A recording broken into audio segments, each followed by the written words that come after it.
트럼프 대통령은 처음부터 김정은 뭐하니 그랬잖아요. 계속 김정은 얘기잖아요. 예상보다 진심이다. 임기 내 만날 가능성은 매우 높다. 인도 파키스탄을 떠나서요. K방사는 단기적으로는 매우 맑습니다. 왜냐? 그럼 미국이 중국을 어쨌든 견제하고 있는데, 견제하기 위해서 요즘에 특히 트럼프 입으로도 말했다. 한국이 조선업을 러브콜하고 있는데, 미중 패권이 심화될수록 한국의 좀 어떤 산업에 좀 수혜를 많이 받고, 그런 한국의 산업 기술력이 한미 동맹의 좀 새로운 지렛대 될 수 있을까요? 다 필요해요. 예를 들면 MRO라고 그래갖고 네. 미국의 함정이 최근에 최초로 우리 조선소에서 군수보급함이 수리받고 갔거든요. 근데 그 미군이 입이 찢어져서 귀에 걸렸어요. 아, 진짜요? 예상보다 너무 잘해줬거든요. 시키지 않은 거에 다 고쳐줬거든요. 네. 완전히 신형을 만들었거든요. 네. 자, 미국에서 1년에 구축함을 찍어내는데 한 6, 7년, 7, 8년 걸려요. 네. 한 척 찍어내는 절개부터. 중국이 한 5, 6년, 6, 7년 걸려요. 네. 한국은 2년이면 돼요. 진짜 빠르네요. 미국의 함선 건조 비용은 중국 정도보다 한 5배 정도 돼요. 그게 미국의 조선업 생태계예요. 거기다가 조선업 생태계를 살린다고 그러는데 조선업은 철강이 있어야 되잖아요. 네. 그 US 스틸 일본은 일본 제철한테 팔렸잖아요. 생태계를 부활시킬 수가 없어요. 자, 미국의 1인당 GDP가 86,000불인데요. 중국은 13,000불인데요. 이게 됩니까? 그런데 보니까 한국이 있거든요. 네. 지금 중국이 찍어내지만 고부가 같이 LNG선이나 이런 건 한국이 세계 최고예요. 거의 LNG선 같은 경우 우리가 싹쓸이에요. 그러니까 트럼프 대통령은 뭐라고 말했느냐. 미국의 조선업을 살리겠다. 그러나 살기 전까지는 이 동맹국의 도움을 받겠다. 한국을 말하는 거예요. 그러니까 아까도 말씀하셨지만 주요 함정 기준으로 했을 때 중국이 370척 플러스 알파, 미국은 295척이거든요. 질적으로는 게임이 안 돼요. 그러나 미국의 함정은 노후화되고 있고 신조함 찍어내는데 비용과 시간이 너무 많이 들고 있고 중국은 더 찍어내고 있고 그러니까 미국이 초조할 거 아니에요. 해양 채권. 그러니까 바로 한국을 보는 거예요. 도와줄 수 있는 한국밖에 없어요. 한국밖에. 그러니까 입만 열면 조선업 그러는 거예요. 그 다음에 LNG, 알래스카 가스관. 지금 트럼프 대통령이 원하는 건 에너지 패권이거든요. LNG 가스관을 알래스카에서 만들어서 이제 파이프라인, 1000km 넘는 파이프라인에서 이제 해안으로 빼서 이걸 이제 수출하겠다는 거거든요. 아시아에도 수출하고 유럽에도 수출하고 북극 항로로 수출하면 어떻게 되죠? 그 위험한 중동 안 통과하잖아요. 그 다음에 아시아 국가도 중동 안 통하잖아요. 네. 이러면 에너지 패권을 확보할 수 있다고 생각하는 거예요. 근데 이 LNG 가스관 건설하는 고난도 건설을 감당할 수 있는 나라가 몇 나라 안 되는데 그 중에 하나가 우리예요. 그 다음에 이렇게 되면 이제 벌써 어떻게 되죠? 조선, LNG. 그 다음에 중국과의 패권 경쟁을 하려고 그러면은 결과적으로는 중국을 공급망 사슬 끊어야 될 거 아니에요? 우리 반도체, 배터리, 이런 것들, 첨단 기술들 다 필요하겠죠. 그러니까 한국은 중국의 미중 전략 경쟁하는 데 있어서 미국의 굉장히 매력적인 매력을 많이 가지고 있죠. 그러니까 겉으로는 막 후려치는 것 같지만 우리는 바게닝 파하고 있다. 그러니까 정리하면 미중 외교 그 안보 전쟁에서 한국의 전략적 지정학적 전략성은 아주 중요하다. 그 다음에 한국의 조선업부터 시작해서 네. 트럼프가 생각하는 미국 경제 활성화에 있어서 한국의 경제적 잠재력은 아주 탁월하다. 이렇게 볼 수 있죠. 그러니까 너무 겁먹을 필요 없다. 근데 지금 트럼프 이제 2기잖아요. 예전에 1기 때 김정은과 북미 정상회담을 했었잖아요. 이번에는 언제 어떻게 좀 일어날 가능성이 있다고 보시나요? 이제 보도가 됐죠. 뭐 친서를 보냈는데 뉴욕 채널. 왜냐면 뉴욕에 북한 대표부가 있거든요. 그 유엔이 있으니까. 뉴욕 채널, 베이징 채널도 있어요. 네. 베이징 채널도 있고. 베이징 대사관이죠. 네. 미국 그다음에 중국, 북한 대사관.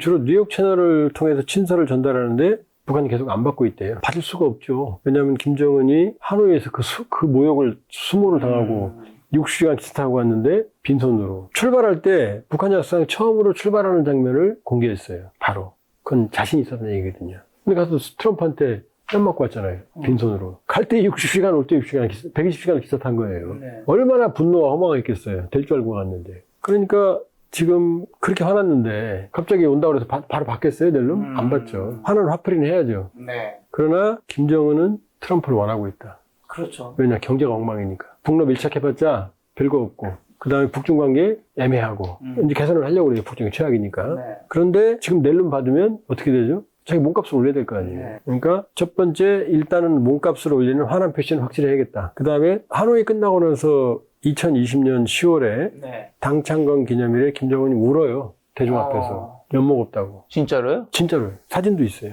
수건도 미리 깔아놨어요. 울려고, 연출하려고. 10월 달에 밤에 추운데. 그 정도로 좌절했거든요. 네. 그러니까 이번에 나오면 어떻게 되겠어요? 나가려면 명분이 있어야 되잖아요. 네. 그러니까 야, 트럼프가 나오래 저렇게 애걸복걸하는데 한번 나가주면 이 정도 분위기를 만들어야 되고, 첫 번째. 두 번째는 이제는 야 나와서 얘기하자. 그러면 안 나가겠죠. 요거 확실히 줄 테니까 요건 확실히 줄 거야. 나는 확답을 받고 나가겠죠. 그렇죠. 근데 나와서 얘기하자. 여기는 안 나가겠죠. 네. 그러니까 시간은 걸릴 거다. 그리고 트럼프는 반드시 김정은을 만나려고 그러고 네. 트럼프는 에브리데이 리얼리티 쇼를 원하잖아요. 네. 지금 러우 전쟁이 긴 그림에서는 휴전이 되고 이스라엘 하마스 이제 끝내라고 그러잖아요. 지금 트럼프도. 이것도 끝내고 그러면 북한 문제까지 트럼프 정권이 해결하면 어쨌든 형식적으로 그럼 트리플 크라운이잖아요. 그럼 그토록 원하는 노벨 평화상 타는 거예요. 그러니까 트럼프 대통령은 처음부터 취임 첫날 지금 주한미군한테 전화 걸어서 트럼프 김정은 뭐하니 그랬잖아요. 계속 김정은 얘기잖아요. 그러니까 예상보다 진심이다. 그리고 임기 내에 만날 가능성은 매우 높다. 그러나 김정은은 뜸을 좀 들일 거다. 그리고 확실한 보장을 받아야 될 거다. 네. 이렇게 볼 수 있죠. 저 마지막으로 인도 파키스탄 분쟁으로 K9 자주포도 한국 무기체계에 다시 주목받고 있다고 하는데 K 방산이 반사 이익 얻을 수 있는 부분은 구체적으로 좀 뭘까요? 인도 파키스탄을 떠나서 이미 K방사는 단기적으로는 매우 맑습니다. 왜냐, 러우 전쟁으로 네. 지금 폴란드 네. FA50, K2, 노르웨이 K9부터 네. 시작해서 그 다음에 이번에 필리핀에서 또 FA50도 12대 사가기로 했죠. 지금 날개 달고 있어요. K9이 어느 정도 자주포냐면요. 세계 자주포 시장을 석권하고 있어요. 왜냐, 독일제 PZH-2000 같은 경우보다 훨씬 싸요. 성능은 유사한데 유지도 아주 간편하고 그다음에 미국의 뭐 팔라딘이나 이런 것보다 훨씬 더 좋아요. 얼마나 무서운지 아세요? 사거리가 30에서 40km거든요. 근데 초탄 15초 이내에 3발을 쏠 수가 있어요. 이걸 TOT라고 그래서 이건 타임 온 타겟의 약자거든요. 각도를 조절하면 15초 안에 상대방의 입장에서는 3발이 동시에 떨어져요. 공포죠. 그 다음에 3분간 1분에 6발씩 쏠 수 있어요. 20발을 10분 내에 쏜다는 얘기예요. 그 다음부터는 지속사격이 1분에 2발이거든요. 네. 이런 능력을 세계적으로 갖춘 데가 없어요. 그러니까 인도에도 백문수초했죠. 네. 벌써. 그 얘기예요, 지금. 지금 파키스탄은 SH-15라고 하는 차륜형, 바퀴. 그러니까 트럭에다가 자주포를 실은 거예요. 똑같이 150mm. 근데 K9은요, 캐터필러거든요. 얘는 가면 그냥 쏘거든요. 근데 바퀴가 되어 있어요. 바퀴에서 어떻게 포를 쏘겠어요? 추럭추럭 할 거 아니에요. 이 장비를 고정하는 장치를 잭을 내려야 돼요. 네. 시간이 많이 걸려요. 게임이 안 돼요. 그 다음에 이건 탱크처럼 생겼잖아요. 네. K9은. 장갑이 된다는 얘기예요. 연평도 포격전에서도 어떻게 돼요? 주변에 포탄 떨어지는데 우리 해병이 계속 쏘잖아요. 불 붙었는데. 근데 저쪽은 트럭이라니까요. 장갑이 빈약하죠. 그러니까 중국제가 유일하게 이 장점은 뭐냐? 바퀴니까 산악지역에 빨리 간다. 우리는 산악지역 아닌가요? K9 산악지역에 특화되어 있어요. 그러니까 아직 양측이 교전했는지는 확인 안 돼요. 그러나 K9은 탁월한 인도군의 운용만 잘하면 중국제 자주포하고는 비교가 안 된다라고 장담할 수 있고요. 제가 왜 단기적으로 그 방산이 막락을 했냐면 네. 이 러우 전쟁으로 나토가 정신을 차렸어요. 네. 그렇지만 이 방산업을 살리는 건 자본주의잖아요. 냉전 때는 어마어마하게 생산해서 쟁여놓고 썼잖아요. 훈련하면서. 그러니까 기업이 돌아가요. 우리 뭐 여기서 홍보하면 안 되죠? 우리 탄약 업체. 해도 됩니다. 피 무슨 업체가 있어요. 네. 그 업체는 세계적인 탄약 업체거든요. 네. 왜? 계속 재고가 필요하고 우리 훈련을 계속 하잖아요. 그러니까 전면전을 상정한 방산체계가 우리거든요. 여러분 전쟁 안 할 거니까 네. 소량 주문 생산 체제 해놨거든요. 근데 이걸 대량 생산 체제로 해야 될 거 아니에요. 바꾸는 시간이 많이 걸릴 거고 수지 타산이 맞아야 될 거 아니에요. 자본주의 기업이니까. 이걸로 전환하는데 시간이 꽤 걸려요. 요 타임이 한국 방산의 이제 황금 시장인 거죠. 그러니까 폴란드 막 사가잖아요. 뭐 6개월, 1년 만에 비행기 막 인도하니까 난리가 난 거죠. 네. 요 능력은 우리밖에 없거든요. 근데 장기적으로는 모른다. 왜냐? 유럽이 정신 차리고 방산업에 주력을 하게 되면 나토의 원칙은 뭐냐면 자급자족이에요. 그러니까 지네들이 자체 만들어 쓰는 거거든요. 네. 그러니까 자급자족 생산 체계를 만들면 이 K방산이 뚫고 들어갈 구멍이 줄겠죠. 방법은 있죠.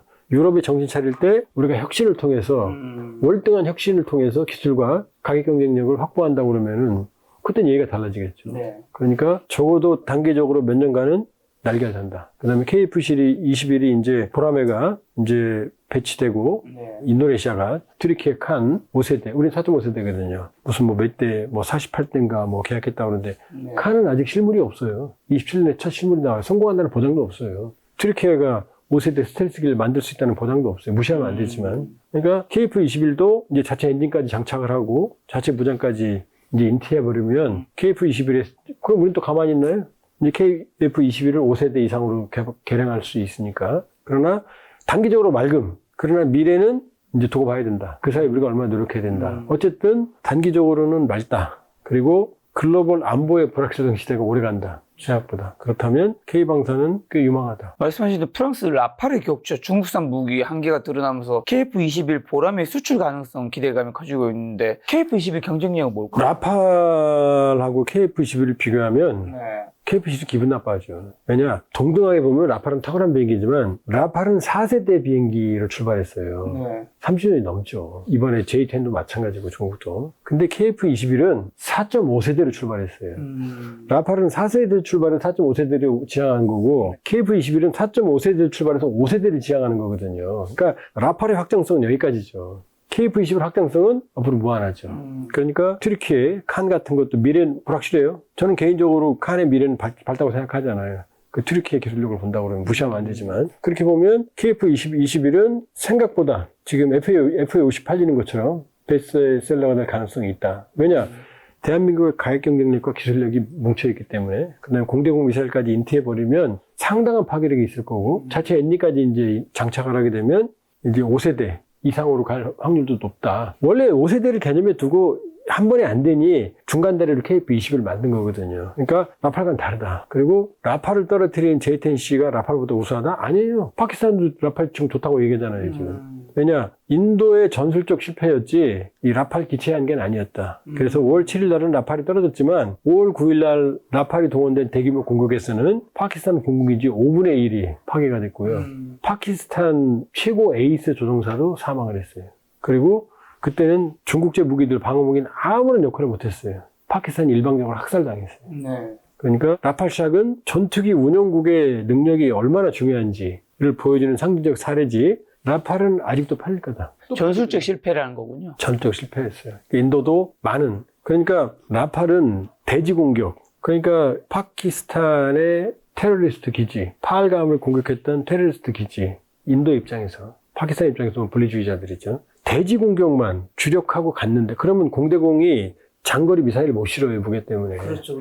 근데 파키스탄은 미리 다 파키스탄이 전자전기를 가지고 있었어요. 인도는 없었어요. 이 파키스탄은 이 전자전기를 통해서 미리 다 감청을 하고 더 높은 고도에서 공대공 무장을 하고 기다리고 있었어요. 그러니까 이 전술적으로 실패했던 거, 그래서 인도군 합참의장이 그런 말을 했어요. 네.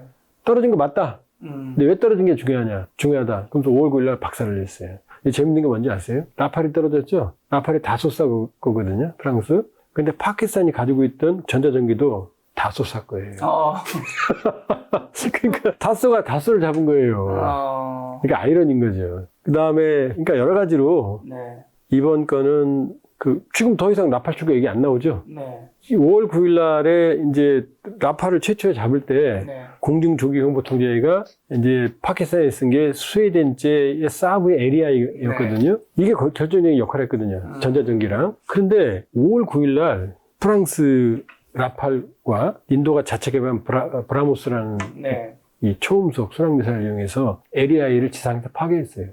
조기공부 통제기는 전투기보다 몇 배가 비싸거든요. 우스만 우샤프라고 하는 파키스탄 소령의 에이스인데 이걸 파키스탄 전직 총리가 우샤프가 사망했다고 SNS에 올려요. 그럼 파키스탄 전 총리가 공군 소령 이름까지 알아요? 에이스였거든요. 그렇게 보면 인도 파키스탄 전쟁은 라팔 때문에 잘못 알려진 게 너무나 많다. 파키스탄은 5월 9일 날 밤 공격에는 인도 신문을 보면 난리가 났어요. 인도판 화염과 분노의 밤이다, 5월 9일 날. 그런 게 휴전했죠. 라팔 떨어지고 인도가 5월 10일 날 갑자기 휴전했겠어요? 그러니까 5월 9일 날은 우리 언론에 잘 알려지지 않았는데 파키스탄 공군의 순환의 날이었다. 이렇게 볼 수 있습니다. 인도로부터 기물적 타격을 받은 거네요. 자, 마지막으로 인도의 방위 산업이 빠르게 발전할 경우 향후 혹시 K방산과 협력, 경쟁 관계 뭐 이런 거 좀 어떤 것이 있을까요?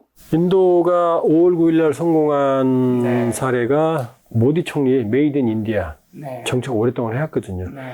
인도 하면 무기 개발에 좀 비속었으면 삽질의 대명사예요. 아준 전차 개발하는데 30년. 테자스 전투기 개발하는데 30년.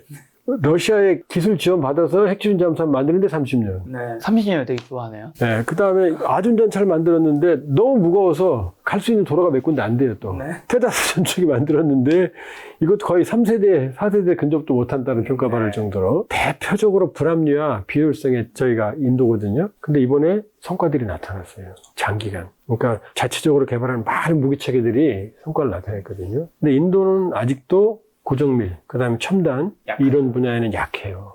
약하기 때문에. 그리고 인도 무기 체계의 상당 부분이 러시아 기반이에요. 근데 러시아 기반 무기 체계의 한계가 이번에 많이 드러났거든요. 그 Su-30도 떨어졌고 2019년에도 미그 21기가 2대나 떨어졌어요. 그러면서 인도도 상당 부분, 인도는 사실 웃겨요. 프랑스 라팔도 써, 미국제 포세이돈 그 해상 초계기도 써.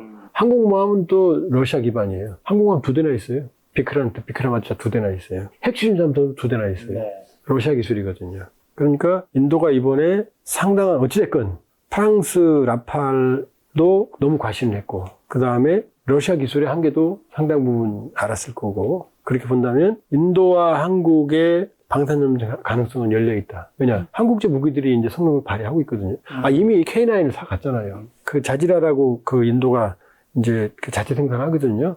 추가 주문했어요. 그러니까 한국제 무기의 매력을 느꼈기 때문에 인도는 새로운 한국의 시장이 될 수 이미 시장이 되고 있고요. 그리고 이번 인도 파키스탄 전쟁을 통해서 한국과의 방산협력의 새로운 가능성을 모색할 수도 있다. 그러니까 인도도 새로운 시장이 될 수 있다 이렇게 볼 수 있죠. 가시기 전에 박사님 유튜브 채널 한번 홍보하고 가신다면요? 저는 뭐 어디 가면 뭐 이런 얘기하면 조회수 많이 나온다고 그러는데 여동광TV는 순수 북한 전문입니다. 그래서 북한의 발전, 북한의 미래, 북한의 민주화 이걸 위해서 하는 거고요. 그래서 여러분들이 많이 봐주시면 여동광TV 공익 목적으로 하는 거니까요. 큰 도움이 되겠습니다. 김작가TV의 번영을 항상 제가 응원하고요. 김작가TV 시청자 여러분들도 대동광TV 많이 응원해 주시면 고맙겠습니다. 대동광TV도 더 대박 나시길 바라도록 하겠습니다. 앞으로도 북한 콘텐츠 필요한 게 있으면 박사님 모시고 좋은 이야기 들어보도록 하겠습니다. 오늘 만난 여사님은 조원범 박사님이었습니다. 지금까지 여러분 소중한 시간 함께해 주셔서 정말 감사합니다. 오늘도 김작가였습니다. 고생 많으셨습니다.